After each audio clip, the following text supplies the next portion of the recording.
घर पर बनाए रमज़ान के लिए मज़ेदार नगेट्स, वो भी बाज़ार जैसे और बहुत ही कम पैसों में।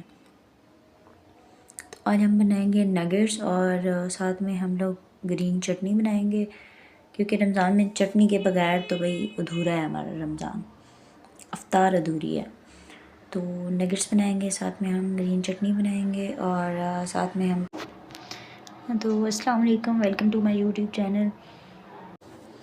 रमज़ान की आमद है, तो मैंने सोचा भाई सब लोग रमज़ान प्रिपरेशंस की वीडियोस डाल रहे हैं तो मैं क्यों ना डालूं। तो मैं भी ग्रॉसरी करके लाई और उसमें मैंने कहा कि रमज़ान के लिए जो चीज़ मुझे चाहिए वो भी ले आती हूँ। तो कुछ मैं आज बनाऊँगी और कुछ इंशाल्लाह फिर नेक्स्ट वीडियो बनाऊँगी, क्योंकि फिर बड़ी वीडियो बहुत ज़्यादा लंबी होती है। तो मैंने सिर्फ 2-3 चीज़ें की हैं और कोई ख़ास मुश्किल नहीं थी। तो यहाँ मैंने कहा सबसे पहले तो ग्रॉसरी की चीज़ें संभाल लेती हूँ, क्योंकि भाई छोटा सा हमारा किचन है तो मुश्किल से फिर एक ही काम होता है, या कुकिंग होती है या फिर फैलावा। तो सबसे पहले फैलावा समेटने लगी थी। अच्छा, इस दफ़ा हम भाई गुड़ लेके आए थे, देखते हैं फिर कितने दिन हमें ये शौक़ रहता है, उसे कोशिश करेंगे इंशाल्लाह कि हम इस शौक़ पे कायम रहें। क्योंकि ना चीनी का मुतबादिल गुड़ बेहतर है, चीनी से बेहतर है, क्योंकि चीनी बहुत ज़्यादा हार्मफुल होती है। तो सबसे पहले चीज़ें समेटी, मेरे पास पहले पिछले महीने का काफ़ी सामान पड़ा हुआ, तो मैंने कहा अभी इसको वैसे ही रख देती हूँ, तो जैसे जो चीज़ ख़त्म होगी फिर उसको उसके कंटेनर में डाल देंगे। तो चलिए जी बिस्मिल्लाह करते हैं। सबसे पहले तो मैंने सब्ज़ी को धो लिया और सबसे पहले मैं बनाऊँगी ग्रीन चटनी, क्योंकि वो थोड़ा इजी है, फिर आराम से बनाऊँगी नगेट्स। तो मैंने सारी सब्ज़ी को निकाल लिया। ग्रीन चटनी में कोई मतलब कोई इसमें है नहीं कि मैंने कुछ अलग नहीं किया। नॉर्मल जैसे हम चटनी बनाते हैं, धनिया, पुदीना, टमाटर और उसके बाद हरी मिर्चें, थोड़ा सा आप नींबू डाल दें अपने टेस्ट के मुताबिक, नमक। हर किसी का अपना होता है, हम मिर्ची इतनी नहीं खाते, एक तो हमारे घर में बच्चे हैं और वैसे भी हम दोनों मियाँ बीवी भी कोई ख़ास मिर्ची नहीं खाते, हमारा इतना स्पाइसी खाना नहीं होता। मेरे पास पुदीना नहीं था तो मैंने खुश्क पुदीना मेरे पास पड़ा था, वो मैंने डाल लिया और उसको ब्लेंडर में ब्लेंड करके तो मैंने इसको फ्रीज़ करने के लिए आइस क्यूब्स की ट्रे में रख दिया। उसके बाद मैंने टमाटर चॉप किए और टमाटर को भी प्लेट में रख के तो उनको भी फ्रीज़ करने के लिए रख दिया। जब ये फ्रीज़ हो जाएंगे तो उसके बाद मैं इनको ज़िप लॉक बैग्स में ट्रांसफ़र कर दूँगी। और कोशिश यही है, चटनी तो इतनी बन गई थी कि मतलब बंदा स्टोर कर सकता है 2-3 हफ़्ते के लिए।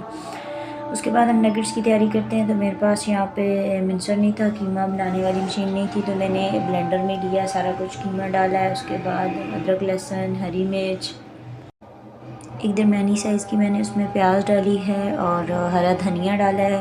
उसको अच्छे से मैंने कर लिया है। वैसे मेरा सही से नहीं हुआ, मेरी जो प्याज थी ना वो उसके थोड़े से चंक्स रह गए थे। तो अगर आपके पास कीमा करने वाली मशीन है तो उसमें सही हो जाएगा। अगर शायद मैं उसको पहले छोटा काट लेती तो वो बेहतर हो जाता, लेकिन टेस्ट बहुत परफेक्ट आया था। उसके बाद मैं इसमें सोया सॉस डाली, उसमें मैंने चिली फ्लेक्स, हल्दी, थोड़ा सा गरम मसाला और 3 से 4 ब्रेड्स मैंने इसमें डाली। ब्रेड क्रम्स भी आप डाल सकते हैं एज़ यू विश, जो आपको सही लगे। उसके बाद मैंने इसको थोड़ी देर के लिए सेट करने के लिए रख। साथ हम बनाएंगे ब्रेड क्रम्स। मेरे पास ब्रेड थी, उसको मैंने कपड़े से ढाँप के तो रख दिया था खुश्क होने के लिए। उसी को मैंने चॉपर में चॉप कर लिया। ब्रेड क्रम्ब बहुत ही अच्छे बने थे। साथ में मैंने 2 एग्स ले लिए। मैंने कहा ये सारी तैयारी करके फिर आराम से कहीं सुकून वाली जगह पे बैठ के तो बनाएंगे। दूसरा ज़रा बच्चे भी सामने हों, क्योंकि किचन में अलग से फिर बच्चे, मैं किचन छोटा सा है तो बच्चे आ नहीं सकते, और दूर हों तो फिर बच्चों की परफा होती है, तो इस तरह बच्चे भी सामने होंगे। तो मैं कमरे में लेके टेबल पे बैठ गई। आप चाहें तो जो मर्ज़ी शेप दे दें। मैंने हल्का सा हाथों को ग्रीस किया और उनको शेप देनी शुरू हो गई। कुछ तो मैंने अपनी पसंद के बनाए थे, थोड़े रेक्टेंगल शेप में। फिर जी दान साहब आ गए और उन्होंने कहा कि मम्मा इनको गोल गोल बनाओ। खैर फिर मैं इनको गोल गोल बनाना शुरू हो गई। कुछ मैंने गोल बनाया, कुछ मैंने ऐसे चपटे बनाए।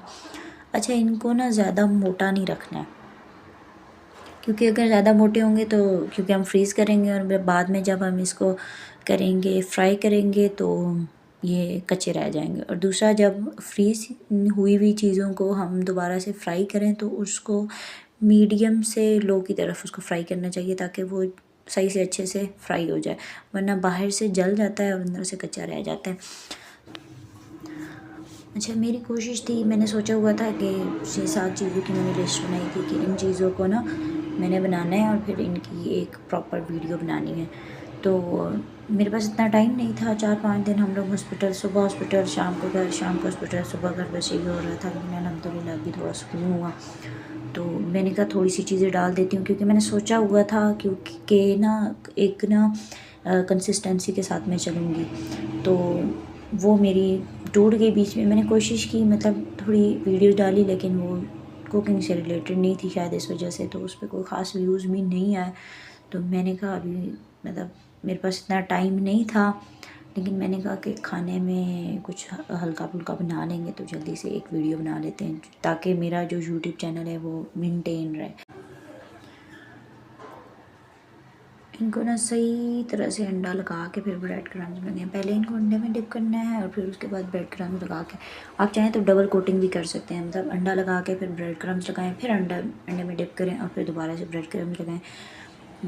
वो मतलब, लेकिन वो ये होगा कि जब आप फ्राई करेंगे ना, तो वो ऊपर से जो उसके ब्रेड क्रम्स होंगे ना वो जल जाएंगे। या फिर आप ऐसे करें कि थोड़ी सी ब्रेड क्रम्स उसके अंदर मिक्स करके तो दोबारा से कर दें।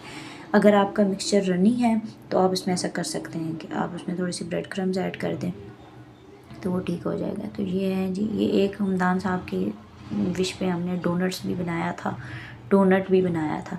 इसको मैं अब रख दूँगी फ्रीज़ होने के लिए, थोड़े से ये हार्ड होंगे तो मैं इनको दोबारा से ज़िप लॉक बैग में कर दूँगी।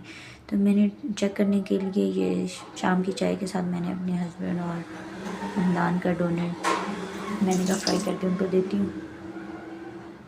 उनको तो बहुत पसंद है। और बस इसमें यही है कि थोड़ा सा ना इसमें प्याज थे, वो उसके चंक्स थे, बाद में मैंने खैर निकाल लिए थे, तो वेल बैलेंस्ड हो गया था। इन सबको मैंने डाल दिया ज़िप लॉक बैग में और इनको मैं रख दूँगी और इंशाल्लाह इस्तेमाल करेंगे।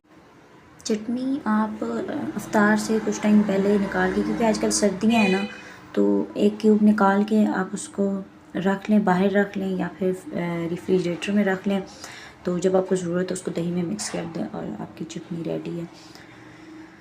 तो ये इतने मज़े के बने थे डोनट्स, क्योंकि मैंने आपको बताया ना कि बहुत ज़्यादा नहीं होना चाहिए, उसकी थिकनेस कम रखनी चाहिए। अगर आपने यहाँ तक वीडियो देख ली है तो प्लीज़ मेरे चैनल को सब्सक्राइब कर दें और चलते हैं, मिलते हैं फिर। अल्लाह हाफ़िज़।